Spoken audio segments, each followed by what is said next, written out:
గరుడగంగ మంజీరా పుష్కరాలు గత 3 రోజుల నుంచి వైభవంగా జరుగుతున్నాయి. మెదక్ మండల పరిధిలో పేరూరు సమీపంలో ఉత్తర వాహినిగా ప్రవహిస్తున్న మంజీరా నదిలో వేకువజాము నుంచే వివిధ జిల్లాల నుంచి భక్తులు అధిక సంఖ్యలో తరలివచ్చి పుణ్యస్నానాలు ఆచరించారు.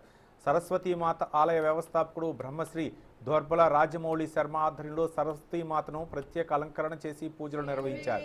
ఈ సందర్భంగా పుష్కర దేవతకు 108 కలశాలతో అభిషేకం నిర్వహించారు.